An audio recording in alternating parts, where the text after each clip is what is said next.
everybody, welcome to Quarantine Parenting. Thanks for being with me. It's a beautiful weekend. I think it's the weekend. Yeah, it's Sunday, sorry. Sometimes I lose track of the days. But I wanted to come and talk with you. If you're joining me for the first time, welcome. My name is Dr. Courtney Pegram, and I designed these super scrappy videos to give you insight, tools, and ideas. I'm an education consultant, and I just wanted to better serve my community. And I figured knowledge is power. Why don't I share what I have? And if you want to take the little snippets of information and use them, then that's amazing. So today I wanted to talk about how we can start moving our bodies. So we're at week, I have no idea what week, 7 weeks? And some of us have been really good with home workouts, and some of us haven't. And I'm the one that hasn't. So my daughter's super athletic normally. She's in swim, soccer. She actually is on the swim team. Super proud of her, so I had to kind of put that in. And she also, soccer, she's gymnastics, ton of sports. So I typically love boxing, running, and now I don't know where my days go. I have problems I walk my dog but I'm really not moving my body to the point where I feel good about it. And I don't think my daughter is moving the body to the point that she's getting enough energy out. So I wanted to talk about the how to and when and what we can do. Because what's important is when we want to tell our children to move their bodies, we don't want to shame them. We don't want them to feel bad. We just want them to get the energy out so they feel better about themselves. Last week I lost my marbles during homeschooling, and I just needed to take a walk, and I ended up walking 7 miles. I was very mad. But after my walk, I was a different person. And I think that it's really important to think about what it takes for you to move your body and how much you need to exert. So back to what we're going to talk about. One is understanding how to introduce moving your body to your children without shaming them, making them feel bad. And then two, how you get yourself to move. So the different tools that we have right in our fingertips is there's a lot of Zoom classes for your gyms. If your gym was frozen, your instructors can be doing Zoom. You just have to figure that out. Instagram Live has a ton of workouts, from core power yoga to whatever have I seen. I've seen there's some HIIT, is it HIIT? Right, high interval training. There's that. There's running groups, there's Peloton, there's different ways. So if you're like, well, I don't have any of these apps and that's not interested, you can just YouTube videos too of quick 5 to 15 minute videos that show you the exercises. Another tool that someone shared with me that I love is Beachbody. I've never done it, but they have free workouts for kids. So that is perfect. So, all you have to do is go to, I think it's beachbody.com, and sign your kids up for the free workouts. That's great.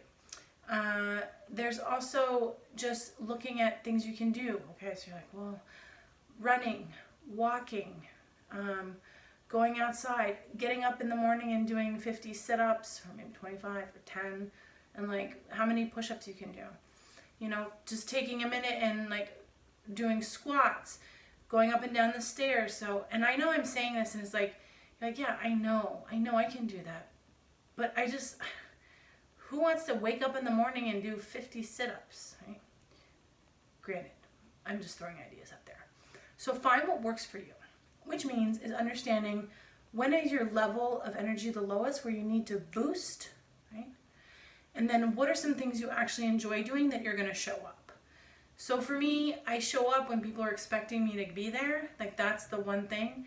You can get me to do anything if I know that you're going to be there, because I'm I gotta show up, right? I hate disappointing people, and I don't want people to wait for me or feel like I haven't shown up for them. It's a thing. So I use it to my advantage versus a weakness, where if I'm going to do a boxing class, I'll like the class thing, and then that means I'm 50% in. But then if I comment, see you tomorrow, I am going to show up, because even though this invisible audience does not care if I show up for boxing or not, I feel like I care enough that I should show up, and it encourages my boxing coach, but also it whips me into shape. So that's how I do it. So let's recap those strategies. 1 is identifying what you like. 2 is how do you want to show up. And 3, what motivates you to actually show up. Good. Now, if you're like, well, I don't have those options. What about if you went on to challenging yourself with a friend to do either walks, running, right, biking. One of my friends, her husband every morning bikes from like 7:30 to 9. I'm like, I want to do that, right? That sounds fun. That's like a great escape. And so if you have a bike, get out, right? Take your kids for a bike ride. If you have roller skates or roller blades, I don't know if you're my generation, but I was really big into rollerblading. I should start it up again. Or find activities that you always wanted to try to do that you could. Even dance parties. Get your body moving. Try to cook dinner, put some good music on and jam it out. Right? Super easy. Try to do those TikTok challenges. I can't do them. Actually, my husband and I did attempt to do one of the TikTok challenges of planking. And you know, there's one, you have to go over the other person. That didn't work well for us. So I'm telling you, sometimes when you try stuff and it doesn't work out, it's just a good memory to have and it's fun. So come up with ideas with your family or solo, but you got to start moving your body. It's going to clear your mind, give you fresh perspective, help you get everything moving, right? Blood circulating, you're going to feel better, right? If you're like me, I kind of like went down a rabbit hole with my eating when COVID hit, and I need to like get out of that. And to do that, I need to exercise and move my body. So what you're going to start doing is find an accountability partner. Find the stuff that you love doing and find people that wants to do it with you. Challenge yourself, right? Or tell someone what you're doing so that you'll most likely show up, right? Make a goal that every day you need to get outside for at least 15 minutes. Because once you get outside, most likely than not, you'll stay outside more than 15 minutes, right? If you have a pet and they need a walk, walk them. You are responsible of that. Make yourself responsible, okay? So now shifting back to our children. Having them join you for a run, a bike ride, a walk is really important. Even if they're like, oh, I don't want to, this is so boring, right? Bring them, right? Force them. We're still their parents. Have them join on classes you're doing. You know, especially teenagers, they are extremely like agile, they're naturally athletic, they have more of endurance than we do sometimes. Have them join your classes, challenge them. Oh, you think you can do this? Like, let's do this together, right? Get them into yoga. I mean, so explore the things that they like to do and do it with them. Or you try one of the things they like. So that's an idea. And then constantly remind your children about moving their body without shaming. So how do I do that? Like, hey, I just need you to just do something today. Go take a walk or do something. Get outside. I need you to get some fresh air. It's really important, right? If they're like, well, why? You'd be like, it's going to help your brain. It's going to help you like sleep better. I just really want to do what's best for you. You're so used to be moving and running and doing all this stuff with school and activities. Now you're not. And I don't want you to feel bad or sad or just like so demotivated. So just do something. So that's a way to do it. Or you can talk about how if you decide to exercise, then they will do it. You can challenge each other like that. And then if you're talking about staying away from certain foods with your kids, because I had that conversation with a parent too. It's like saying like the why. So if I tell my kid all the time, too much sugar, right? And it's not because I think my kid is going to put on weight. It's because sugar impacts the brain. It's really hard for her to focus if she has too much sugar. She doesn't sleep well. She doesn't feel good. And her moods are really crazy.